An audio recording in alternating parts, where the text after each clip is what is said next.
Ребаланс на буџетот ќе има, потврди премиерот Заев. Тоа ќе се случи најрано летово. Сепак државната каса нема да се прекројува поради слабата реализација на капиталните инвестиции. Напротив, Заев најави дека во првиот квартал се собрало повеќе од даноци и придонеси, па овие пари ќе се искористеле за нови проекти и покрај тоа што старите тапкаат во место.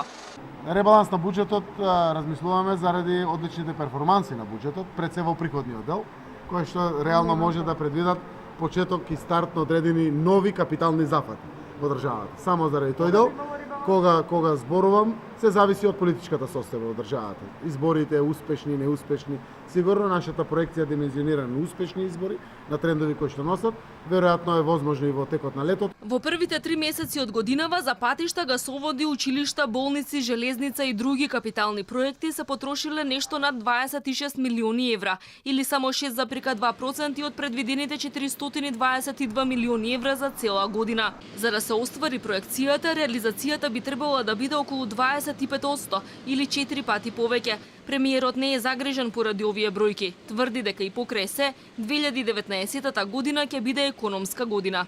Првите месеци се плаќаат обично фактурите од лани. Ние лани ја стабилизиравме финансиски државата, односно исплативме огромни долгови. Зборувавме за цифри меѓу 500 и 800 милиони евра. И од прилика немаме скоро и фактури кои што се достојани и не се платени. Освен оние кои што не се достојани, ако се плаќаат предвремено, тие имат проблеми законски ако предвремено исплатите одредена фактура. Верувам дека имплементацијата на сето тоа што го гледате, патиштата на 49 локации се градат во државата. Инаку во првите 3 месеци владата реализирала скоро 22% и од предвидените приходи и од расходите. Од даноци биле собрани 427 милиони евра, од придонеси 228 милиони, а од неданочни приходи 70 милиони евра.